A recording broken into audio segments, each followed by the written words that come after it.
He welcomed genetic mindset, guys. There are moments in life where everything changes, not because the world shifts, but because you do.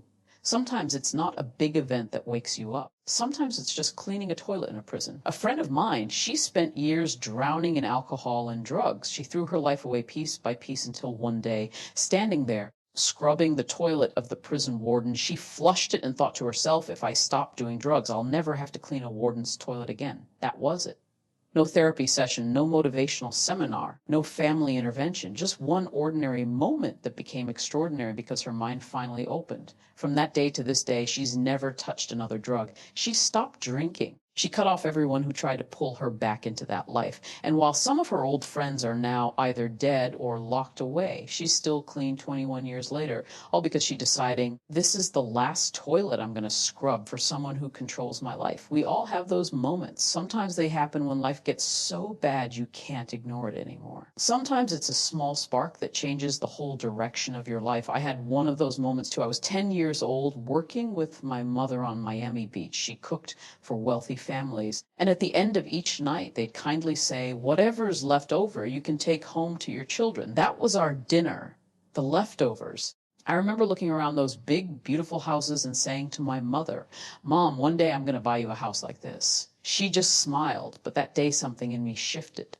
Now, my twin brother worked in another part of that same house, but he didn't get what I got. See, while I was dusting the office, vacuuming the floor, and cleaning ashtrays, the man who owned the house was playing motivational tapes. All day, every day, I heard things like, "We become what we think about," by Earl Nightingale, or "All of us are self-made. Only the successful will admit it." I didn't even realize it at the time, but my mind was being programmed for success. My brother wasn't in that room. He didn't get that same exposure. And that one difference changed the entire trajectory of my life. See, most people don't realize how small changes can shift your whole existence.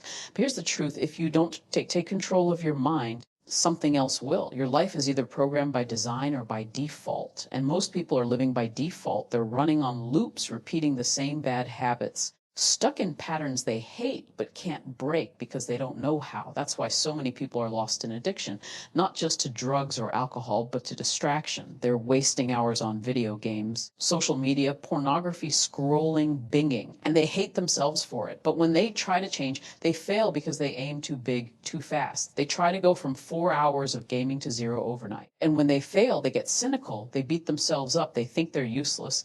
But that's not how real change works. Change happens in increments, small, attainable steps that build momentum. And every time you win a small battle, you get a little stronger, a little more confident, a little less disgusted with yourself. That's how you build character. That's how you move forward without breaking your spirit. I'm telling you this because I know the pain of stagnation. I know what it feels like to look at your life and think, I'm wasting it, I'm wasting my time. But you're not stuck. You're just not moving yet. And you're not moving because no one taught you how to start small enough to succeed. That's where behavioral psychology comes in. What I do isn't magic. It's practical. It's human. You help a person figure out what they really want, and then you break it down into pieces they can actually do. You don't sit there and tell them to just stop. That's stupid. That's not how real change works. Let's say someone tells me, I'm wasting 3 hours a day playing video games. Okay, fine. So I asked them, how much time do you think would be reasonable to spend gaming without it ruining your life? They usually say, maybe an hour a day. I could handle that. And that's the key. It's not about stopping completely. It's about getting it under control so it doesn't own you. Then I ask, can you cut it down to an hour right now? And they say, I've tried that. I always fail. And that's where most people give up. But not me. I don't tell them to just quit failing. That's useless. I say, okay, let's not change anything yet. For the next week, can you just track how much time you're spending? Don't try to change it. Just measure it. They usually say, yeah, I think I can do that, but maybe I'll miss a day or two. And I say, track it for 5 out of the next 7 days. That's all. Just measure it. And they agree because it's small enough to succeed. A week later, they come back and say, well, actually, I'm playing 4 hours a day, and I 3. Good. Now we know the truth.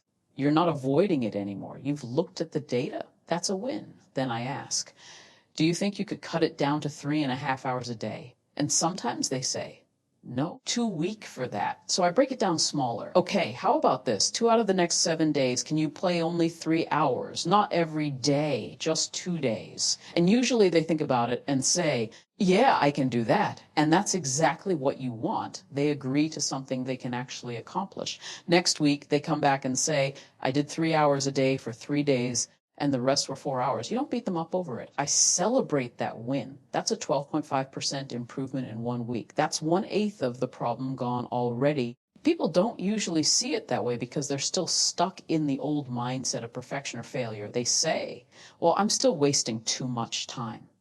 And I say, stop thinking like that. You're making progress. Keep going. On the days they succeed, I ask, how did you do it? What was different? How can you do that again next week? Maybe for 4 days instead of 3. And then I remind them progress isn't a straight line. You don't get better like this. You get better like this. Some weeks you'll backslide. You'll play too much again. That's not failure. That's life. Track it over a month, not a week. Over time, you'll see the trend moving in the right direction. That's what matters. Usually, after a month of this, the person is down to about 2 hours of gaming a day. They found other things to do with their time, things that build their life instead of drain it. They're more confident, less ashamed, more hopeful. They've proved to themselves that change is possible. And that's where the real transformation starts, because now they believe in their own ability to change something else. That's how you change a life. Imagine if you did that, not just for gaming, but for every part of your life. Imagine if you kept doing it every week for 10 years. Where would you be? You wouldn't even recognize yourself. You'd be in a whole different universe. And it wouldn't take some miracle. It would take small, repeated victories. Just like this. I'm telling you right now, you can do that, but you've got to be patient. You've got to be kind to yourself while you're changing, and you've got to get serious about your goals. Program your mind for success on purpose, because if you don't, life will program you by accident. Stay away from people who don't want anything out of life. Keep a social distance from poverty, from mediocrity, from small thinking. Stay away from people who don't dream, who don't grow, who don't believe, because they rub off on you. This road you're on, it's not common, it's rare. And sometimes it's lonely, but that's okay. I choose not to be a common man. I choose to take risks, to build, to fail, to succeed, to live fully. I refuse to live a life of quiet desperation, to let someone else control my destiny. I want to stand up, face life directly, and say, this I have done. You're listening to this because you're not common either. You're different. You know it, so get over it. Own it, live it, and understand everybody's not going to get it, but you will.